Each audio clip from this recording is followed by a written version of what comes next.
Dear students, पढ़ते हैं gametogenesis के बारे में। जैसे वर्ड से जाहिर है गेमेटोजेनेसिस, गेमीट्स मींस गेमीट्स और genesis means formation. The process of gamete formation is called gametogenesis. जो गेमेटोजेनेसिस का प्रोसेस है ये फीमेल के अंदर भी होता है और साथ साथ में मेल के अंदर भी होता है। यहाँ पर हम पढ़ेंगे oogenesis के बारे में। oogenesis मीन्स के जो गेमेटोजेनेसिस का प्रोसेस है लेकिन वो फीमेल के अंदर जो हो रहा है, और इस तरीके से जो एग्स या ओवम की फॉर्मेशन है तो उसको oogenesis बोलते हैं। अगर हम देखें फीमेल के बॉडी को, तो फीमेल का जो बॉडी है वो उसको कहते हैं डिप्लॉइड, यानी ये एक डिप्लॉइड बॉडी है। इसका मतलब ये है कि यहाँ पर जो क्रोमोसोम्स हैं वो अपने एक ही कॉपी के साथ वो मौजूद होता है, इसलिए इसको कहते हैं डिप्लॉइड ऑर्गेनिज्म।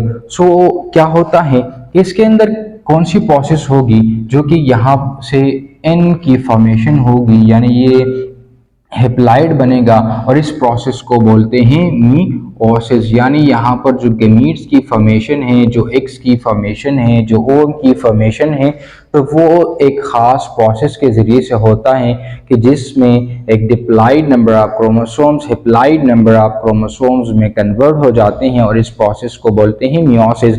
यानी जब भी हम गेमीट्स की बात करेंगे, गेमेटोजेनेसिस की बात करेंगे, चाहे वो oogenesis हो या कुछ और गेमीट्स के रिलेटेड कोई भी फिनोमेना हो, कोई भी प्रोसेस हो, तो उसमें मोस्टली मियोसिस होता है।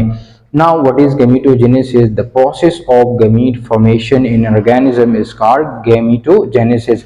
यानी इसका मतलब ये है कि जो जर्म सेल्स होते हैं जो एक्चुअली वो डिप्लॉइड होंगे और इससे एक मेच्योर जर्म सेल्स बनेंगे after the process of meiosis, जो कि एक सिंगल क्रोमैटिड के साथ वो क्रोमोसोम मौजूद होगा। इसको कहते हैं मियोसिस और इस प्रोसेस को, होल प्रोसेस को गेमेटोजेनेसिस बोलते हैं।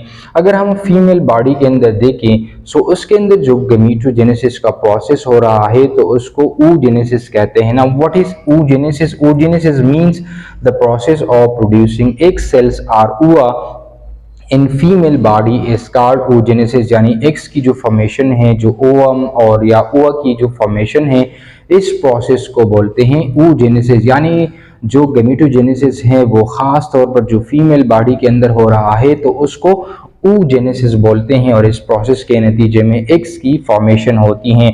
और ये प्रोसेस जो है ये तब तक मुकम्मल नहीं होता जब तक मियोसिस ना हो जाए। यानी जो जर्म सेल्स हैं वो मेच्योर जर्म सेल्स में तब तक कन्वर्ट नहीं हो सकते जब तक यहाँ पर एक ख़ास प्रोसेस ना हो जाए कि जिसको क्या बोलते हैं, कि जिसको मियोसिस बोलते हैं। यानी मियोसिस का प्रोसेस यहाँ पर बहुत ज़रूरी है। इसके नतीजे में जो 2n यानी डिप्लॉइड सेल है वो हेप्लाइड सेल में कन्वर्ट हो जाएंगे और इस हेप्लाइड सेल्स को हम बोलते हैं एग या ओवा। यहाँ पर मियोसिस का प्रोसेस ज़रूर होगा। अब जब मियोसिस का प्रोसेस मुकम्मल हो जाता है और इसके नतीजे में हेप्लाइड नंबर ऑफ सेल्स बन पाते हैं, इसके बाद साइटो डिफरेंशिएशन का प्रोसेस होता है। साइटो डिफरेंशिएशन का मतलब ये है कि सेल स्पेशलाइजेशन की तरफ चले जाते हैं।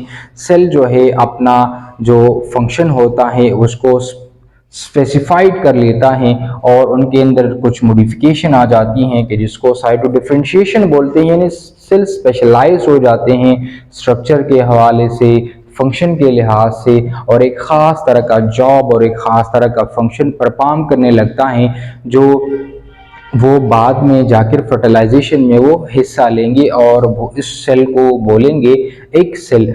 Mature gamete form called egg or ovum और इस प्रोसेस के नतीजे में एक मिच्योर ओवम या फिर एग की फॉर्मेशन होगी और वही एग फिर जाकर आगे जाकर सेक्सुअल रिप्रोडक्शन में हिस्सा लेंगे और इसके नतीजे में फर्टिलाइजेशन होगी, एक डिप्लॉइड ऑर्गेनिज्म की दोबारा से फॉर्मेशन होगी।